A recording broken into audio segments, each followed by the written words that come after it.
வெற்றி வேட்பாளர் அருமை அண்ணன் SSB ஃபாரூக் அகமது அவர்கள் இன்று அன்னை சோனியா காந்தியுடைய ஆசி பெற்ற வேட்பாளராகவும் இளம் தலைவர் வருங்கால பாரத பிரதமர் ராகுல் காந்தியுடைய வேட்பாளராகவும் தமிழ்நாடு காங்கிரஸ் கமிட்டி தலைவர் செல்வ பிறந்தகை அவருடைய ஆசி பெற்ற வேட்பாளராகவும் இந்தியா கூட்டணியுடைய ஒப்பற்ற தலைவராக திகழ்ந்து கொண்டிருக்கின்ற தமிழ்நாட்டில் தளபதி MK ஸ்டாலின் அவருடைய வெற்றி வேட்பாளராக இன்று வாணியம்பாடி சட்டமன்றத்திற்கு ஒரு அருமையான ஒரு வேட்பாளராக இன்று நம்மிடத்திலே வந்து நம்முடைய உரையாட இருக்கின்றார்கள். இந்த வேட்பாளரை பொறுத்தவரையும் நான் சொல்வது என்னவென்று சொன்னால், கள்ள கவனம் இல்லாத ஒரு மனசுக்காரர். 1008 வேட்பாளர்கள் இருக்கலாம், வரலாம், போலாம்.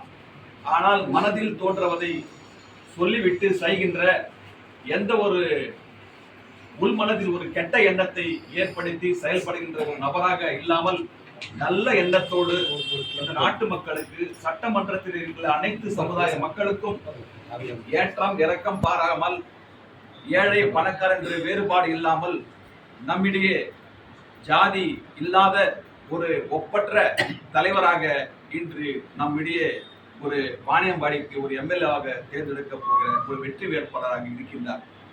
அவர்களை நாம் அனைவரும் எந்த காலத்திலும் நாம் ஒவ்வொரு சட்டமன்றத்திலும் நாம் உயிர் கொடுத்து வேலை செய்கிறோம் என்பது அனைவருக்கும் தெரியும். ஏனென்று சொன்னால், கூட்டணி தர்மத்திற்கு ஊரை கொடுத்து வேலை செய்வதில் காங்கிரஸ்காரனை விட்டால் எவனுக்குமே அந்த ஒவ்வொரு காங்கிரஸ்காரனும் இருக்கின்ற காங்கிரஸ்காரனும் இன்று காத்திருந்து போன 100க்கும் மேற்பட்ட காங்கிரஸ்காரர்களுக்கும் நீங்கள் எல்லாம் சொல்ல வேண்டியது ஒன்னே ஒன்றுதான். நம்முடைய இலக்கு SSB ஃபாரூக் அகமது அவர்களை பல்லாயிரக்கணக்கான ஓட்டு வித்தியாசத்தில்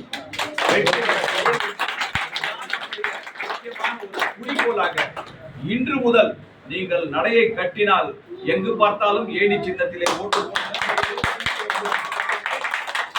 குரலோடுதான் நீங்கள் தெரிய வேண்டும் தவிர மற்ற வேலைகள் எல்லாம் கொஞ்சம் தள்ளிவிட்டு ஒரு 15 நாட்கள் உங்கள் வாழ்க்கையில் நேரத்தை ஒதுக்கி அரும்பாடு பட்டு இந்த வேட்பாளரை கண்டிப்பாக ஜெயிக்க வேண்டும். அவர் என்னிடத்திலே ஒரு தடவை சொன்னார், நான் வெற்றி பெற்றால் மாதத்துக்கு ஒரு முறை ஒவ்வொரு கிராமத்திலும் சென்று நான் அவர்கள் வீட்டிலே தங்கி ஒரு நாள் முழுவதும் அவருடைய பிரச்சனைகள் எல்லாம் அங்கே பேசி, அந்த இடத்தில் மறுநாள் தங்கிய பிறகு அந்த பிரச்சனை எல்லாம் கையில் எடுத்து BDO எந்தெந்த அதிகாரி இருக்கின்றார்களோ அந்த கிராமத்திலே அடுத்த நாள் வரவழைத்து அந்த பிரச்சனைகளை அன்றே தீர்ப்பேன் என்று சொல்லியிருக்கிறார். இது எவ்வளவு பெரிய விஷயம்! இது போன்ற ஒரு வாக்குறுதியை சொல்வார்களா? வெற்றி பெற்றவுடன் டாடா காமித்து விட்டு மக்களுக்கு அல்வா கொடுத்து விட்டுகின்ற வேட்பாளரை நாம் பார்த்திருக்கின்றோம். ஆனால் இன்று நம் இடையே இருக்கின்ற ஒரு வெற்றி வேட்பாளர் மனதளவிலே மக்கள் பிரச்சனையை சந்தித்து அவருடைய பிரச்சனையை தீர்க்கக்கூடிய வகையிலே செயலாற்ற வேண்டும் என்ற எண்ணம் கொண்ட ஒரு அருமையான ஒரு மனதுள்ள வேட்பாளர். அவரை வெற்றி பெற செய்ய வேண்டும் என்று நான் இருகரம் கூப்பி கேட்டு தங்களிடத்திலே ஏணி சின்னத்திலே எங்கு பார்த்தாலும் ஏணி சின்னத்திலே ஓட்டு போடுங்கள் என்று கூவி, அந்த சந்தையில தக்காளி 10 ரூபாய், தக்காளி 10 ரூபாய் எல்லாம் விற்பார்கள் இல்லையா? அது போல நீங்கள் ஒவ்வொரு வீட்டின் கதவு தட்டி ஏணி சின்னத்துக்கு ஓட்டு போடுங்கள், ஏணி சின்னத்துக்கு ஓட்டு போடுங்கள், நீங்கள் கூக்குரலிட்டு வெற்றி பெற செய்ய வேண்டும்.